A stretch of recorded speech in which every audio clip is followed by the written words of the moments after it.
कृष्ण बनता है, कोई ग्वाला बनता है, कोई राधा बनता है, कोई गोपी बनता है। तो जैसे रामलीला रासलीला मंडली वाले अपना पूरा परिक्रम साथ लेकर के आते हैं और जितने दिन लीला करते हैं उतने दिन रहते हैं, उसके बाद चले जाते हैं, ऐसे ही भगवान भी अपने नित्य परिकर को लेकर के आते हैं और इस भूमि पर लीला करके उन्हें साथ लेकर के चले जाते हैं।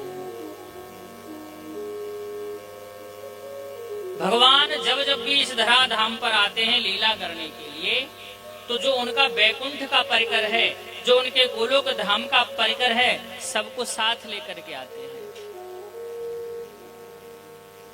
और वो क्या करते हैं?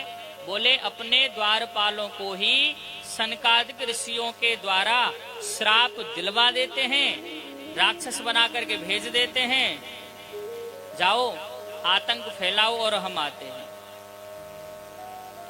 और वही द्वारपाल यहाँ पर रावण आदि, हिरण्याकश्यप, हिरण्याक्ष आदि राक्षस का रूप लेकर के आते हैं, आतंक फैलाते हैं। बंधुओं, कोई भी पिक्चर तभी हिट होती है जब उसका खलनायक खतरनाक हो। जब खतरनाक खलनायक होता है तब नायक का महत्व समझ में आता है। और जब सभी के सभी लोग चरित्रवान हो जाएंगे तो नायक का कोई महत्व समझ में नहीं आएगा। इसीलिए राक्षस भी जो है ना, वो ही भगवान के परिकर ही हैं। जय और विजय जो द्वारपाल थे, उन्हीं को राक्षस बना करके भेज दिया, जाओ, और बाद में स्वयं हीरो बन करके आ गए।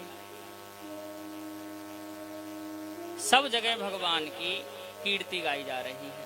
इसीलिए बंधुओं, इस धाम में जो भी परिकर हैं वो सब भगवान के धाम के ही हैं। यत्र त्रिसर्गो अमृषा।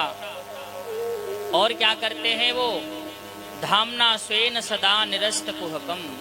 भगवान के जो नित्य धाम हैं, उन धामों का जो भी व्यक्ति आश्रय लेता है, जो भी भगवान के धाम में व्यक्ति वास करता है, भगवान उसके जन्म मरण रूपी जो माया का कपट जाल है उसको निरस्त कुहकम, निरस्त कर देते हैं। माया से अपनी शक्ति के द्वारा मुक्ति नहीं पा सकते। माया से तो मायापति ही हमें मुक्ति दिला सकते हैं। माया को सब कोई भजे, माधव भजे न कोई, पर जो कदापि माधव भजे तो माया चेरी हो। बोले माया क्या है? बोले कपट नाम जो है वो माया का ही है। तो धामना स्वेन सदा निरस्त कुहकम। जो भी धाम का अपना परिकर है, भगवान के धाम का जो भी आश्रय लेता है, देखो नाम रूप लीला और धाम, ये चार हैं, और आप इनका आश्रय लोगे तो निरस्त कुहकम, यानी जो कपट का, जो माया का जाल बिछा हुआ है, उसको भगवान निरस्त कर देते हैं। ऐसे वे मायापति, मुरली मनोहर, सच्चिदानंद स्वरूप साक्षात भगवान कृष्ण, उनको हम सत्यम परम धीमहि, उसको हम प्रणाम करते हैं। प्रथम श्लोक में कहा किम ध्येयम, यानी किसका ध्यान करें? तो ध्येयम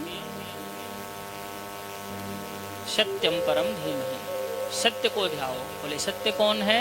बोले सत्य ही परमात्मा है, सत्य कोई अलग नहीं है। दूसरे श्लोक में किम गेयम और किम पेयम। दूसरे श्लोक में सुखदेव जी और वेद व्यास जी, जिन्होंने भागवत को लिखा, एक ने राजा परीक्षित को सुनाया।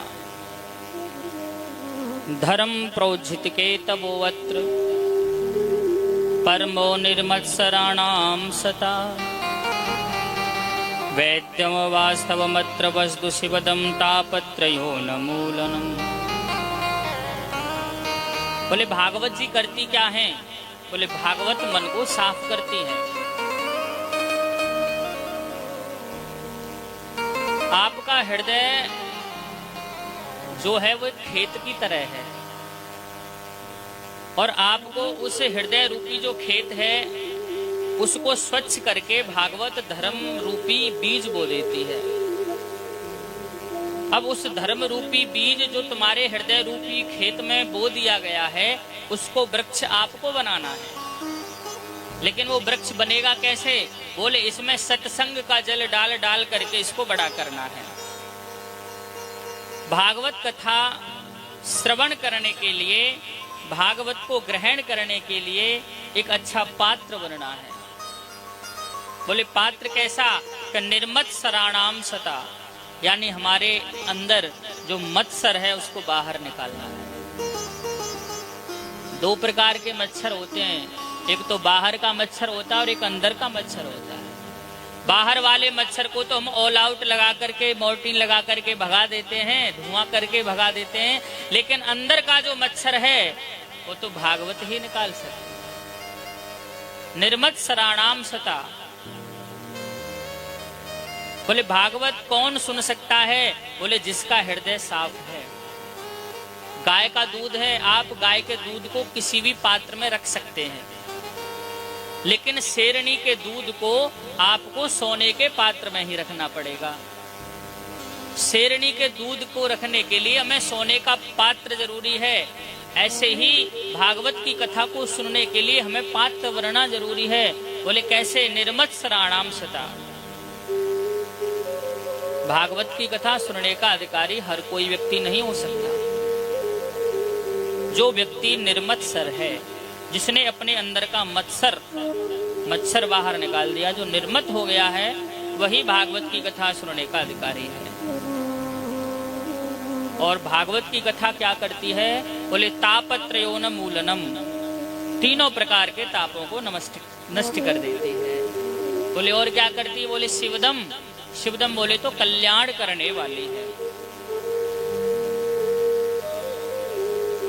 व्यक्ति जब श्रीमद् भागवत की कथा को श्रवण करने का मन बना लेता है, तो ये समझ लो उसी समय उसके हृदय में राधा रमण लाल प्रकट हो जाते हैं। अब भागवत की कथा हो रही है, अब आपके मन में आया, जैसे मानो कल से कथा प्रारंभ हुई, मन में विचार हुआ कि एक न एक दिन तो हम भी कथा सुनने के लिए जाएंगे, कॉलोनी में कथा हो रही है, तो ये समझ लो आपको आधा फल तो उसी समय मिल गया। जिस समय हमने अपना मन बना लिया कि हमको कथा सुनने के लिए एक न एक दिन जाना है, तो समझो राधा रमण बिहारी जी आपके हृदय में उसी समय प्रकट हो गए। अब बहुत से लोग कहते हैं अरे क्या सुने, भागवत की कथा को बहुत सुन लिया, 1 वर्ष पहले सुना था कि 2 महीने पहले वहां सुना था, वही कथा है, वही सब चीज है। तो जो व्यक्ति ऐसा मानता है वो कभी भी कथा के महत्व को समझ नहीं पाता। जो व्यक्ति यह कह देता है कि हमने बहुत कथा सुन ली, 1 बार सुन ली, 4 बार सुन ली, जो यह कह देता है वास्तव में उसने कथा सुनी नहीं है। यदि कोई व्यक्ति किसी जल में डूब रहा है और वो चिल्ला रहा है कि भैया मुझे बचाओ, मुझे बचाओ, मैं डूब रहा हूं, तो समझो अभी वो डूबा नहीं है। डूब जाएगा तो फिर बोलेगा ही नहीं। उसी प्रकार जो कहते हैं ना कि हमने बहुत कथा को सुन लिया, उन्होंने कथा को सुना नहीं। रामचंद्र जय, राम कथा जय, सुनते अघाई। राम कथा जय, सुनते अघाई।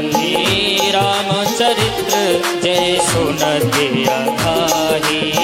रामचरित्र जय, सुनते अघाई। रस विशेष जाना तिनु नाहि। रस विशेष जाना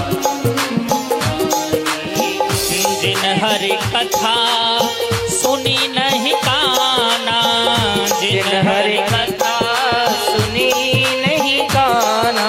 ओ जिन हरि कथा सुनी नहीं काना। जिन हरि कथा सुनी नहीं काना। श्रवण रंग अहि भवन समाना। श्रवण अहि भवन समाना। राम सिया राम, सिया राम जय जय राम। राम सिया राम, सिया राम जय